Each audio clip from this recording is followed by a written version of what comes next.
The next point is the British trade in India. इसमें हम ये पढ़ेंगे कि किस तरह से इंडिया में ब्रिटिशर्स ने ट्रेड स्टार्ट किया था। So let's start. During the second half of the 16th century, the English merchants were also tempted to trade with India and the East Indies. Second half of the 16th century में India और West Indies के साथ English ने trade start किया था। Okay, on 31 December 1600 company popularly was established by a small group of English merchants. 31 December 1600 में English जो थे आपके मर्चेंट्स, उसका स्मॉल ग्रुप आया जिसने यहाँ पर स्टैब्लिश किया ट्रेड को. It was giving the exclusive right to trade with the East. उन लोग को इस बात का राइट मिल गया था कि ईस्ट के साथ ट्रेड कर सकते हैं. The east India company establish it's first factory eight Surat in 1601. East India company सबसे पहले सूरत में 1601 में इन्होंने अपनी फैक्ट्री को स्टैब्लिश किया था.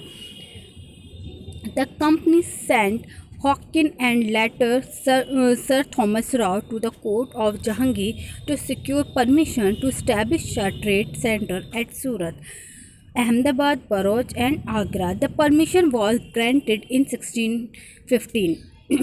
सबसे पहले यहाँ पे इंडिया में जो परमिशन लेने आए थे कि हमें यहाँ पे ट्रेड करना है इंग्लिश मर्चेंट्स में से, वो आए थे हॉकिन, और बाद में आए थे सर थॉमस राव जो जहांगीर की कोर्ट में आए थे. सर थॉमस राव उन्होंने जो फरमान जारी करवा लिया था, यानी फरमान कहते हैं ऑफिशियली डॉक्यूमेंट जो मुग़ल जो इशू करते थे, उन लोगों ने इस बात का फरमान जारी कर दिया, ठीक है आप हमारे यहाँ ट्रेड कर सकते हैं. इन लोगों ने जो सेंटर दिए थे अपने ट्रेड करने के लिए वो सूरत था, अहमदाबाद था, बरोच एंड आगरा.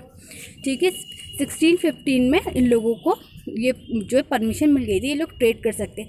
बट इससे पहले 1601 में ये ऑलरेडी यहाँ पे सूरत के अंदर अपनी फैक्ट्री स्टैब्लिश कर चुके थे, लेकिन सही प्रॉपर उससे ट्रेड नहीं चल रहा था. अब इन्हें इतने सेंटर्स पे ट्रेड करने की परमिशन मिल गई थी, जहांगीर ने दी थी. In return the English promise to protect the pilgrim of merchants from harsh man by the Portuguese. और इसके रिटर्न में उन लोगों ने इस बात का प्रॉमिस किया था जहांगीर से कि हम जो है आपको पोर्टुगीज़ से बचाएंगे, क्योंकि उस टाइम जो पोर्टुगीज़ यहाँ पे ट्रेड बहुत ज़्यादा कर रहे थे और उनका ट्रेड काफ़ी फैल चुका था और उनके रूट्स जो है काफ़ी मजबूत हो चुकी थी, स्ट्रॉन्ग रूट्स हो चुके थे यहाँ पर. ठीक है, the English had also to fight against the Dutch company, और इंग्लिश ने डच कंपनी से भी फाइट करी. There was conflict between the two in Indonesia between 1651 and 1667. यहाँ पे इन्होंने दो लड़ाइयाँ हुई, इनकी कॉन्फ्लिक्ट्स हुई इंडोनेशिया से 1651 में और 1667 में. Ultimately the Dutch agreed to leave the trade in India to the English. और लास्ट में इनका रिज़ल्ट ये हुआ कि डच ने ये बात तय कर ली कि हम इंडिया छोड़ देंगे. ठीक है, और यहाँ पे इंग्लिश लोग जो है ट्रेड कर रहे थे, यानी ब्रिटिशर्स का ट्रेड स्टैब्लिश हो गया था fulfil. The French trade in India.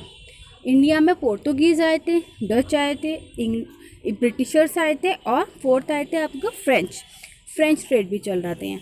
French East India Company was formed in 1664. 1664 में फ्रेंच ने अपनी यहाँ फैक्ट्री जो इस्टेब्लिश की थी. The French soon established their factories at Surat, Musalipatnam and Pondicherry. इन्होंने मुसालीपट्टनम, सूरत और पौंडीचेरी में अपनी फैक्ट्रीज़ को इस्टेब्लिश किया था. Pondicherry became their chief centre, लेकिन इनका जो मेन सेंटर जो था वो पौंडीचेरी से ही ट्रेड चल रहा था. The company was founded by the French government support. और ये जो यहाँ पे फैक्ट्री स्टैब्लिश हुई थी वो फ्रेंच गवर्नमेंट की सपोर्ट से हुई थी. तो ये थे यहाँ पे कि इंडिया में कितने कहाँ से फैक्ट्रीज़ आई थी और किस तरह से वो लोग इस्टेब्लिश हुई और किस तरह से वो लोग रूल कर रहे थे. अब नेक्स्ट हम जो टॉपिक होगा हमारा वो होगा ईस्ट इंडिया कंपनी, कि उसकी पावर किस तरह से यहाँ पर आई. वो लोग यहाँ ट्रेड करने आए थे लेकिन पावर में कैसे चेंज हो गए. ओके.